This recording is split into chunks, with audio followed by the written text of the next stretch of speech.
গত 30 দিনে মনোজ দে তার ইউটিউব চ্যানেলে 24,000 মিলিয়ন এরও বেশি ভিউ গেইন করেছে ও 1,10,000 এরও বেশি সাবস্ক্রাইবার গেইন করেছে। আমরা যদি এই নিচের অন্য কোনো ইউটিউবারদের দেখি, like this Samzone, success never in, swag 360, তাদের অ্যাভারেজ ভিউ 2 থেকে 3 মিলিয়ন এবং সাবস্ক্রাইবার 5 থেকে 10,000।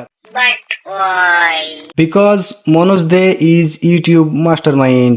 আমি গত 2 দিনে মনোজ দে চ্যানেলের 50টারও বেশি ভিডিও ওয়াচ করেছি এবং আমি সেখান থেকে 3টি সিক্রেট খুঁজে বের করেছি এবং 3 নম্বরটা হচ্ছে আমার ফেভারেট।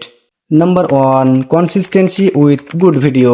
মনোজ দে তার ইউটিউব চ্যানেলে খুব কনসিস্টেন্সি মেনটেন করে। তিনি তার ইউটিউব চ্যানেলে পার উইক 5 থেকে 6টা ভিডিও আপলোড করেন, যা তার অডিয়েন্সের সঙ্গে কানেক্ট করে রাখতে সাহায্য করে। আর কনসিস্টেন্সি মেনটেন করে ভিডিও আপলোড করার ফলে ইউটিউব অ্যালগোরিথাম ও তার ভিডিও বুস্ট করে, যার ফলে তার ভিডিওতে বেশি বেশি ভিউজ হয়। কনসিস্টেন্সির পাশাপাশি তিনি তার ভিডিওর দিকেও নজর দেন। কি নেই তার ভিডিওতে? Good storytelling, awesome presentation, any others. Number 2, connect the audience. Manoj Dey তার অডিয়েন্সের সঙ্গে মিট আপ এবং জেনুইন টিপস দেওয়ার জন্য মনোজ দে তার অডিয়েন্সের সঙ্গে ভালো একটি সম্পর্ক তৈরি হয়। এটা তার কমেন্ট সেকশন দেখলেই বোঝা যায়। মনোজ দে তার অডিয়েন্সের সঙ্গে মিট আপ মাঝে মাঝেই করে থাকে। কিছুদিন আগে মিট আপ করায় আরও বেশি তার অডিয়েন্সের সঙ্গে কানেক্ট হতে পেরেছে। মনোজ দে ভাই, আপনি আসলে একটি ইন্টেলিজেন্ট মানুষ। Number 3, authentic review.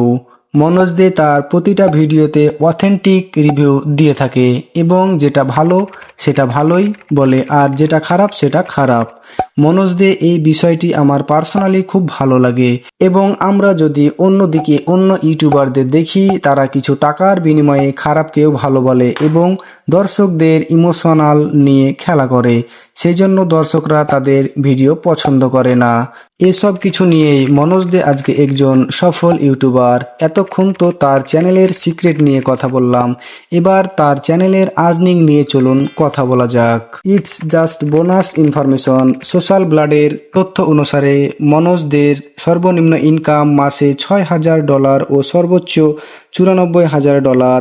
আমরা যদি সর্বনিম্ন ধরি তাহলে সেটা ভারতীয় টাকায় 5 লাখ টাকারও বেশি।